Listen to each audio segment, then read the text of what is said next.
Radioactive, le savoir c'est le pouvoir. Pouvez-vous vous présenter et présenter le groupe ? Bonjour, on s'appelle The AA, moi je suis Léo. C'est Benjamin. AA, c'est un groupe qui existe depuis 2015. On est 3 à avoir monté ce projet suite à la fin de plusieurs autres groupes. Faut croire que les plus motivés de chaque groupe se sont rejoints. Notre premier concert en 2016, je crois. On a commencé à faire des belles scènes suite à ce premier EP, puis ensuite le premier album qui est sorti en 2020. Et ensuite en 2022, on a Benji ici présent et Steven qui ont rejoint le groupe.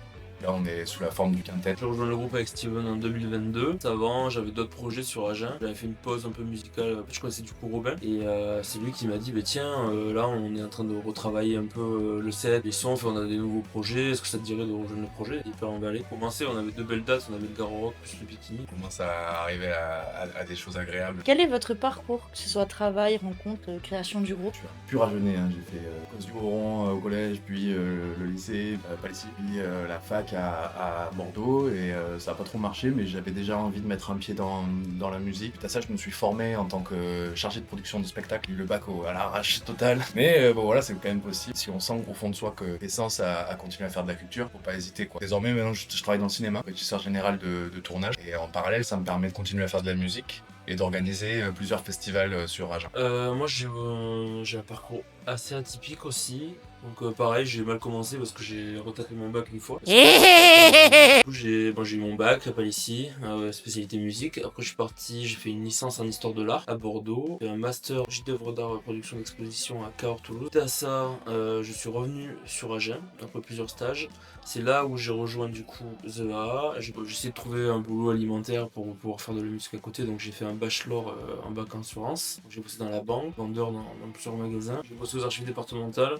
Et là en ce moment je bosse dans une mutuelle. Comment vous gérez vie pro et vie perso et le groupe ? Heureusement qu'on est passionné. Pour le coup, je suis intermittent du spectacle et ça me permet d'avoir aussi du temps pour travailler. Beaucoup de travail à la maison, beaucoup de gestion justement de temps. Probablement le truc le plus compliqué, mais pour le moment ça tient le coup. Au fur et à mesure que les projets montent, il faut savoir arbitrer l'équilibrisme. Ouais, c'est pareil. Il faut que je compose avec mon boulot de 37 heures par semaine. Et puis là en plus on est sur le lancement de nouvel album, donc il y a beaucoup de travail à côté. Plus les répètes, un petit peu de le week-end. Plus plein d'autres choses, plus la vie en fait. Ça peut être très fatigant, très usant, mais en même temps c'est très excitant. On a quand même de la chance d'avoir ces projets-là dans notre vie et cette passion-là. C'est des projets qui nous animent tellement que être sur scène, créer, jouer ensemble, faire corps avec 5 individus, ça clairement, même si t'es fatigué, ça te rebooste à fond quoi. Quel conseil pourriez-vous donner à des jeunes qui veulent se lancer dans la musique ? Quand on se lance dans la musique, il faut faire ce qui nous plaît. Et il faut pas forcément faire quelque chose pour que ça marche, et faire quelque chose en fait pour qu'il y ait du retour derrière. On a une société où l'IA va prendre de plus en plus de place et où elle a déjà pris beaucoup de place dans la musique. C'est une chance pour les musiciens de se démarquer et de faire en fait ce qui vraiment et de montrer en fait toute l'originalité qu'ils ont. Parce qu'en fait les gens le sentent et je pense que on a besoin d'authenticité. Et puis l'autre chose, c'est que si on veut se lancer dans la musique, faut avoir en tête que la persévérance va payer aussi à un moment donné, parce que je sais que c'est quelque chose qui est compliqué, qui est long, qui est pas forcément très payant, mais c'est une existence qui mérite d'être vécue, et puis surtout on peut s'exprimer. Les temps artistiques, c'est super important. Des temps artistiques, mais aussi des temps collectifs, c'est hyper intéressant d'échanger avec des gens, d'être en lien et en contact, d'aller voir des assos, de monter des groupes de musique, juste sortir avec des gens dans des endroits qui vous plaisent. Et L'idée derrière tout ça, c'est que la musique seule chez soi, ça peut être un exutoire. Faut pas oublier que lorsqu'on la partage, c'est transcendé en fait.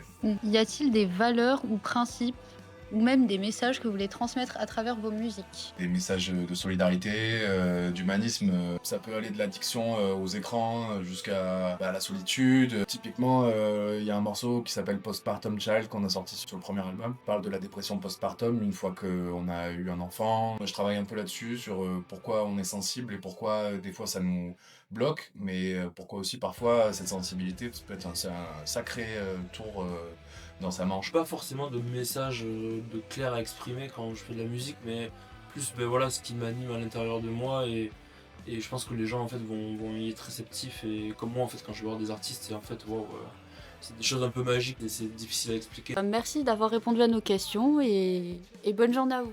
Merci beaucoup, on vous donne rendez-vous le 20 si jamais vous êtes dans le coin, le 20 février au Florida. Radioactive, information, action.